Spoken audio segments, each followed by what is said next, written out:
Mesdames et messieurs, bienvenue dans cette édition du journal.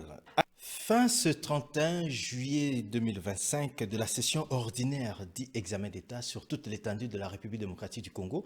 Ici à Goma, quelques élèves des différentes écoles ont été contactés. Ils ont manifesté leur joie et du soulagement rempli pour la réussite de cette session. Suivons ce reportage qui nous est présenté par Kassoga Joséphine. Les examens d'État se sont officiellement clôturés ce jeudi 31 juillet 2025 dans la ville de Goma.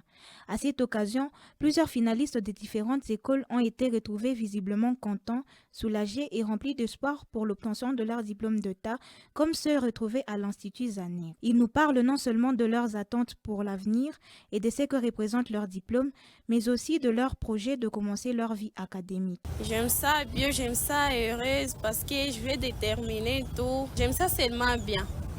Tout était bien.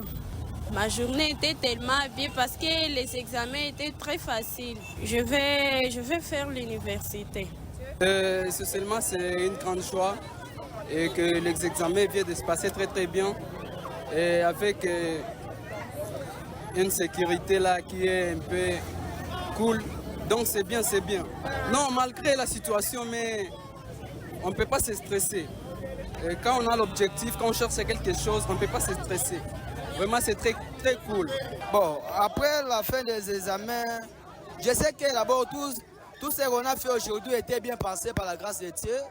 Alors, nous attendons seulement ce que Dieu propose pour nous, pour commencer avec la vie.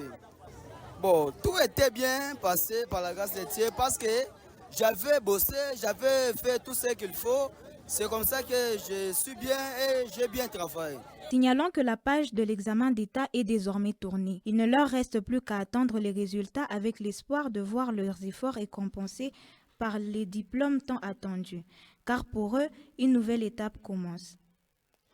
La consommation de pamplemousse est réservée uniquement aux enfants souffrant de malnutrition. Cette précision est de la nutritionniste Myriam Kaindo Mwenge du centre de santé Mourara. Suivons la précision qui nous est présentée ici de Madame Mwenge.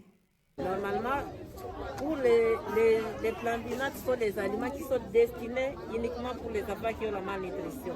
Alors, pour les parents qui ont l'habitude d'acheter les pamplemousses aux enfants, vraiment, les pamplemousses est strictement interdit pour les enfants qui sont à bonne santé. Et les enfants qui sont à bonne santé ne doivent pas prendre les pamplemousses car ça a beaucoup de conséquences.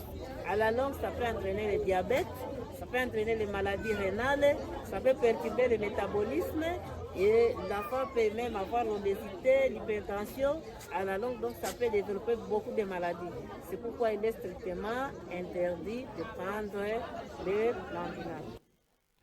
Prise en charge et consultation gratuite de santé mentale à la clinique Tumaini à Mourara, la clôture de la campagne est intervenue ce jeudi 31 juillet à la grande satisfaction des personnels soignants. À cet effet, jusqu'à la veille de la clôture, plus de 1740 nouveaux cas ont été enregistrés. La précision est de Imani Bouyana, qui est agent psychologue du centre de santé Tumaini. La clinique de santé mentale avait lancé une prise en charge gratuite et consultation. C'était depuis le début du mois de juin. C'était au début du mois de juin.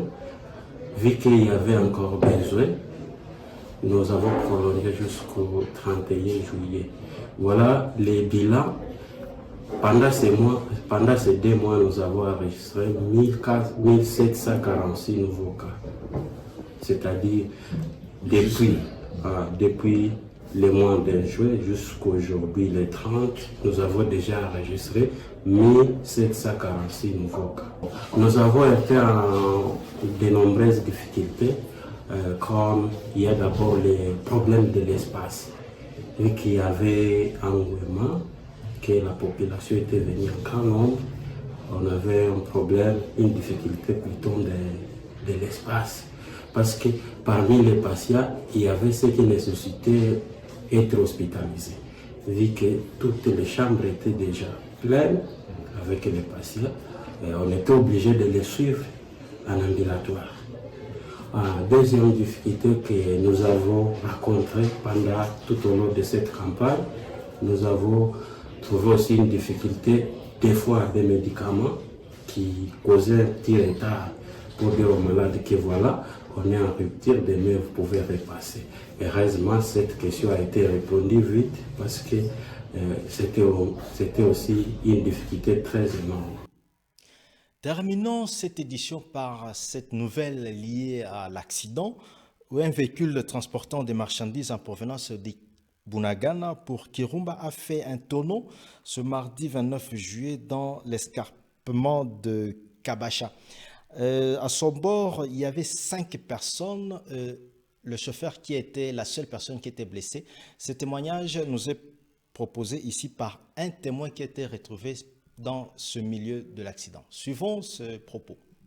Yule armuarina huko napandia Kanyabayonga toka kwanza drolike yenyewe nyiri katika wakati likatika basi kasumbua wakitaka waza kama hawana bana repare shoferi kuna repare mevi ilishindikana mwisho gari lilienda na ikakata barabara na ikashuka mpaka tikule chini mkuanguka watu walitoka ilifika kule kumwisho na watu watu walitoka na vitu yote vingali kule chini na watu wangali na gari ngali kule chini walikuwa watu 5 na ni gari aina gani fuso ni diru inabeba matela inabeba marihame inabeba kama na inatoka Uganda inatoka Bunagana iko naenda Kirumba.